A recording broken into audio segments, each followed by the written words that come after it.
Help me, GameSpot! Star Wars The Old Republic is here and you're my only hope!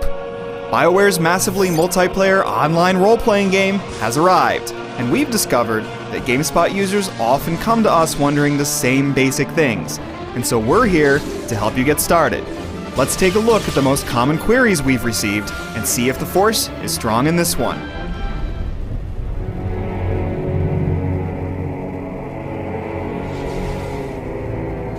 Question 1. What server should I play on? Well, like most MMOs, there are several types of servers. Player versus environment, player versus player, and role-playing. On PvE servers, the focus is on killing AI enemies alone or with friends. However, there is consensual PvP in war zones. On PvP servers, players on the Galactic Republic side can murder members of the Sith Empire, and vice versa. And on role-playing servers, you're expected to stay in character as you play. Whichever you choose, you could be in for some long queues. Depending on your server, you might have little or no wait. On other servers, you could wait an hour or longer before the server grants access. It all depends on how many people are trying to play at the same time. From there, Star Wars fans have lots of Star Wars-y questions. They include, can I be a Jedi? Do I get a lightsaber? What races can I play? Is Yoda in this game? Well, yes, you can be a Jedi and wield a lightsaber, though you aren't limited to just being a Jedi. On the Republic side, you can be a smuggler, a trooper, a Jedi Knight, or a Jedi Consular. On the Empire side, you can be a bounty hunter, an Imperial agent, a Sith warrior, or a Sith Inquisitor. And in time, you choose an advanced class, so eventually you could wield 2 lightsabers at once, or one of those fancy double-bladed sabers. The playable races don't include the most out-there options in the universe, however. They include Human, Chiss, Cyborg, Miraluka, Mirialan, Ratataki, Sith Pureblood, Zabrak, and Twi'lek. But they are all basic humanoids, no Wookiees or Ewoks here. And no, you won't meet Yoda. Star Wars The Old Republic takes place more than 3,500 years before the events in the Star Wars films. Other questions ask what the game is like. Is Star Wars The Old Republic like World of Warcraft, or more like Knights of the Old Republic? What kind of time investment must I make? How many levels are there? And is the game solo-friendly? Well, in most respects, Star Wars The Old Republic is a lot like other MMOs. You take quests, group up with others, and fight enemies. Like Knights of the Old Republic, you earn light side or dark side points based on how you respond in conversations with other characters, and then you earn new skills based on those decisions.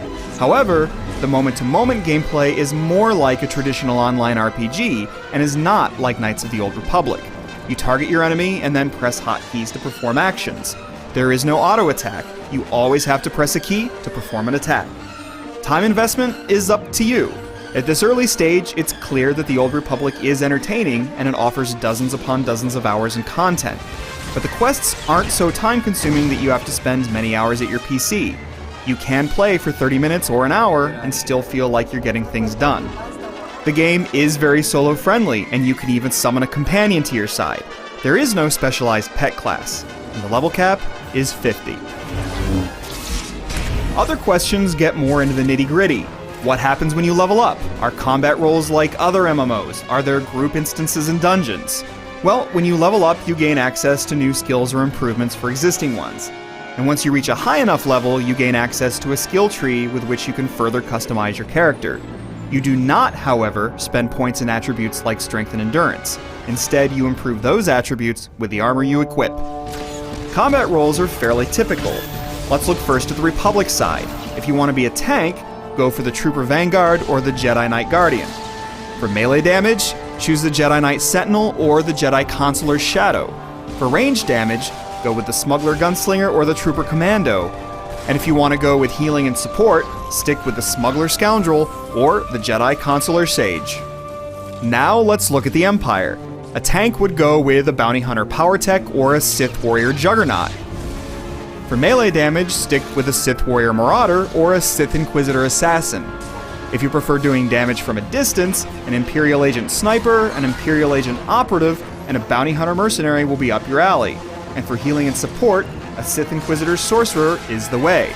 Of course, these aren't exact descriptions. Sith Sorcerers are also adept at range damage, for example, but that should give you a good idea of what class and advanced class to choose if you're looking to fulfill a particular role. And yes, there are group dungeons and larger group raid dungeons. Group dungeons are called flashpoints and are story-driven adventures for up to 4 players. Raids are called operations and are for up to 16 players. So, what about ship combat, you ask? Mounts are cool too, and is there crafting? Well, yes, there is ship combat, but it isn't free-form combat or anything like you might have seen in the previous Star Wars MMO, Star Wars Galaxies. Once you are in a ship at level 16 or 17 or so, there are space missions and they're on rails, sort of like Star Fox. The game drives you along and you avoid obstacles and shoot enemies and turrets. There are mounts, which you can buy once you reach level 25, and they mainly consist of different hover bikes and similar vehicles.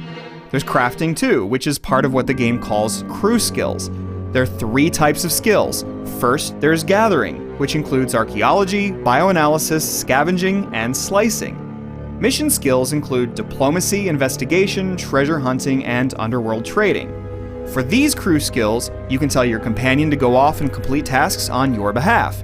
After a few minutes, he or she comes back, hopefully with the appropriate reward, which might be crystals or illegal goods. You can then use those goods when crafting. Crafting skills are armor mech, arms tech, artifice, biochem, cybertech, and synth weaving. And while you can craft items yourself, you can also assign crafting tasks to your crew. Destroy him! We know there are a lot more questions you'd like to ask. What impact does the story really have? Is the voice acting good? What are the graphics like? Well, if you're on the fence, join us for our Star Wars The Old Republic holiday special, in which we live stream our gameplay at various times over the holidays. Head to GameSpot's front page for information on when we'll be streaming live, and jump on in and ask any questions you have. We'll be happy to answer them as best we can. And until then, may the Force be with you.